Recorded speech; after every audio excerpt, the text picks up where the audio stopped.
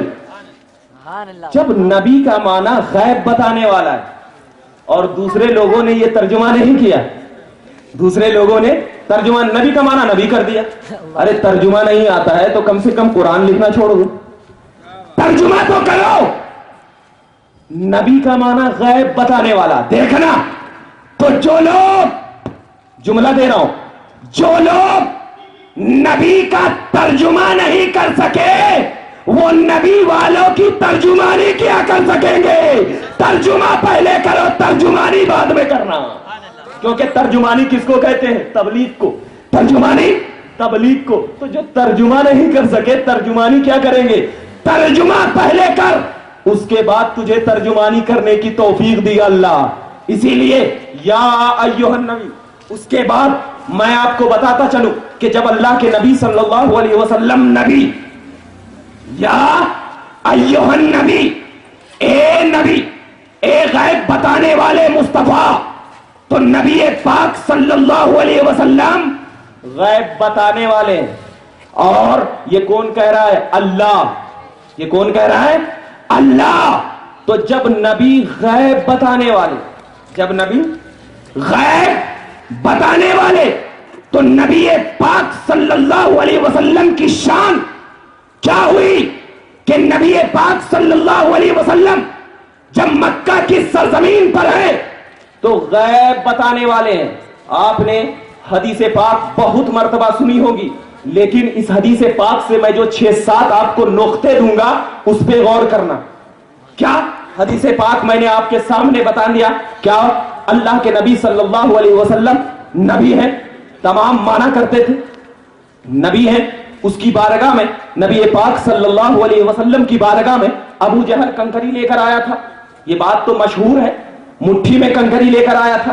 یہ حدیث آپ نے سنا ہوگا کہ ابو جہل مٹھی میں کنکری لے کر آیا اور نبی سے کہا, اے محمد ذرا بتا میری مٹھی میں کیا ہے. سنا ہوگا, ذرا بتا میری مٹھی میں کیا ہے. تو ابو جہل کو بھی معلوم تھا کہ جو نبی ہوتا ہے وہ غیب کی خبر جانتا ہے.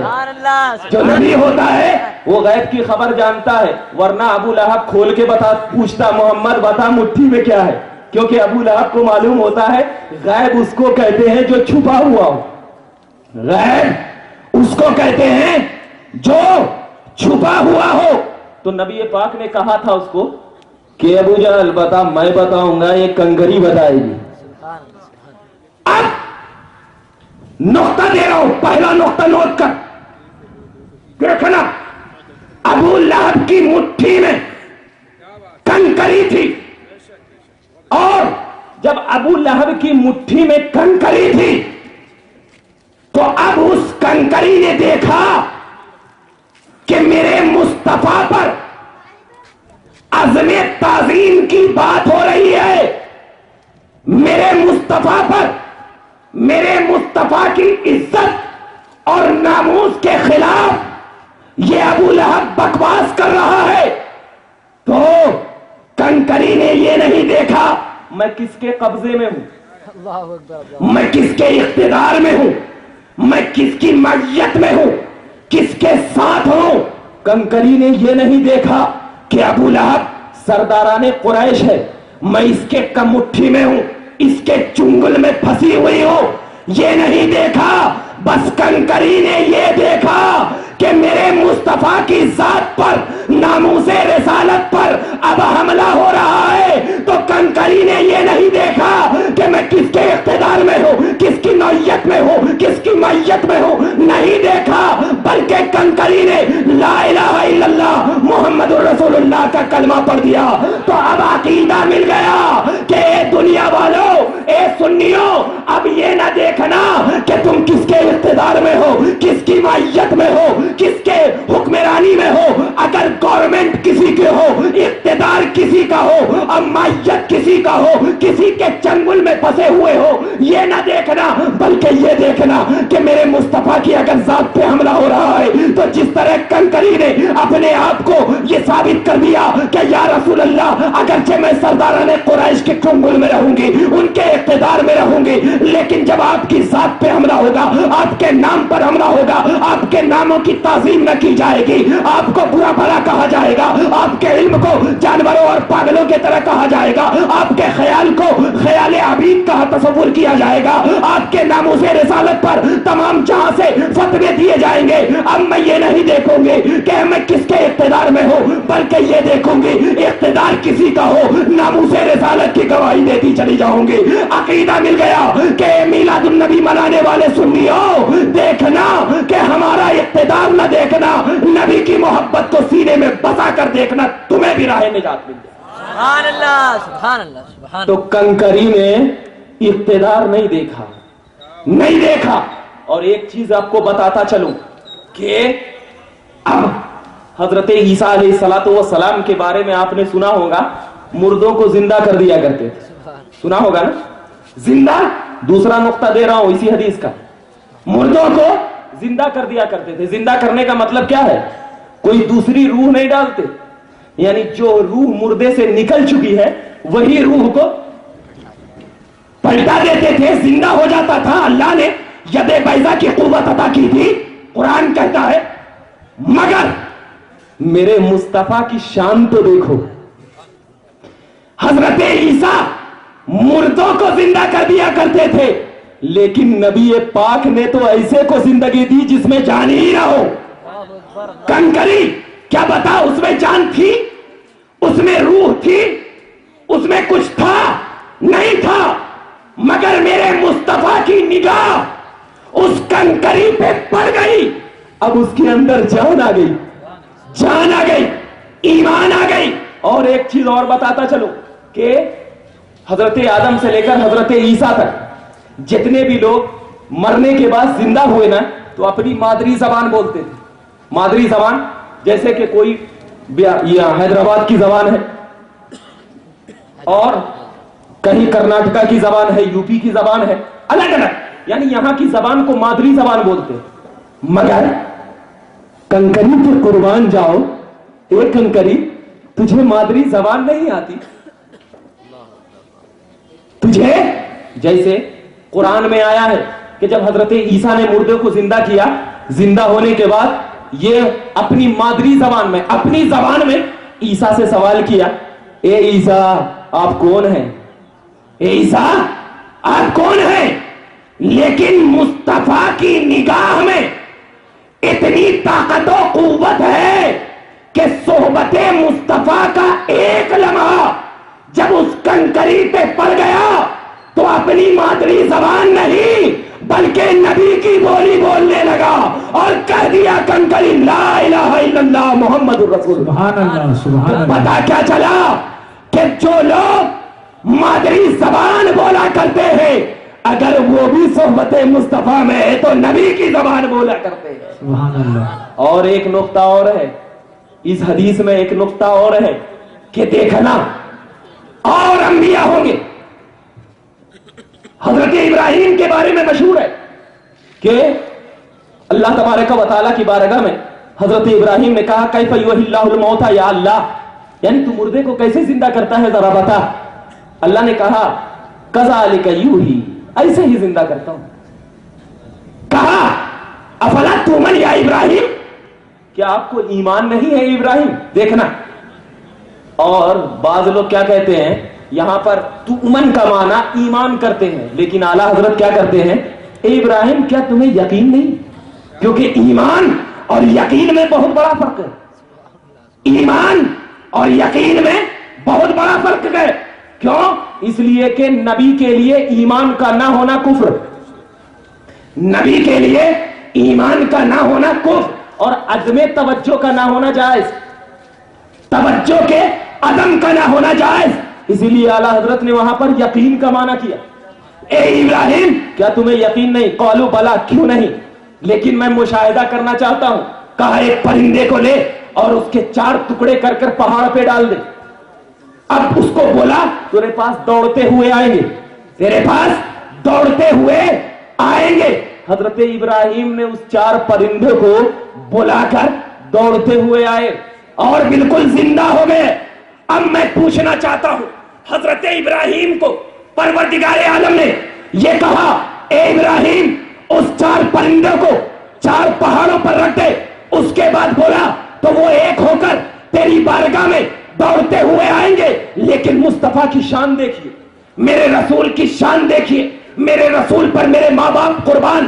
اے منور ذرا میرے رسول کی شان تو بتا کہ وہاں پر ابراہیم کا معاملہ تھا کہ وہاں پر ابراہیم کو میرا خدا نے کہا ابراہیم پرندے کو ٹکڑے کر دینا اور تمہارے پاس دوڑتے ہوئے آئیں گے. وہاں پر پرندے کو زندگی ملنے کی توفیق ہو سکتی ہے, کیونکہ پرندے سے زندگی لی بھی جا سکتی ہے, دی بھی جا سکتی ہے. لیکن میرے سرکار نے کہا اے ابراہیم, اے میرے امتیوں دیکھو وہاں پر پرندے تو تیرے اوپر ایمان لے آئیں گے, لیکن میں ایمان کا ابھی دعویٰ بھی نہیں کیا تھا, میں رسالت کا ابھی چرچا بھی نہیں کیا تھا. ایک مرتبہ میں مکے سے گزر رہا تھا, دیکھتا کیا ہوں ایک پتھر ہے پہاڑ کے اوپر ہے, اور جیسے ہی گزرا اس پتھر نے مجھے الصلاۃ والسلام علیک یا رسول اللہ کہا.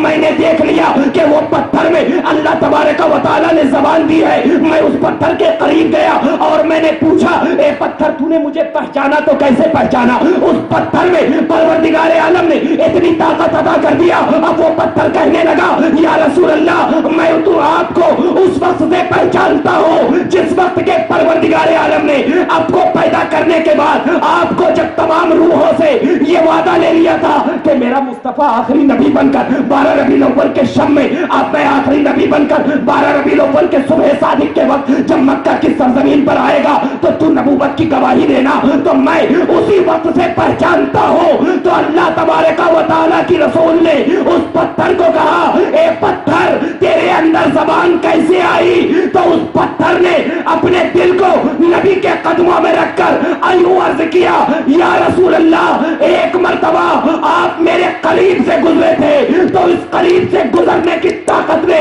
میرے اندر وہ طاقت پیدا کر دیا کہ اب میں بول بھی سکتا ہوں, جان بھی سکتا ہوں, پہچان بھی سکتا ہوں. سبحان اللہ, سبحان اللہ, تکبیر, اللہ اکبر, نعرہ رسالت یا رسول اللہ. کیوں؟ جب مصطفیٰ کی صحبت میں ایک بے جان پتھر بولنے کی بھی طاقت رکھ سکتا ہے, سننے کی بھی طاقت رکھ سکتا ہے, دیکھنے کی بھی طاقت رکھ سکتا ہے. صحبت مصطفیٰ میں پتھر کے اندر جو جان والا نہیں, پہچان والا نہیں, اس کو مصطفیٰ نے طاقت دی, اس کو مصطفیٰ نے اپنی نگاہوں سے طاقت والا بنا دیا. تو جب مصطفیٰ کی نگاہ کسی انسان پہ پڑی ہوگی تو کیسا طاقت والا ہوگا؟ جب مصطفیٰ کی نگاہ کسی انسان پہ پڑی ہوگی تو کیسا طاقت والا ہوگا؟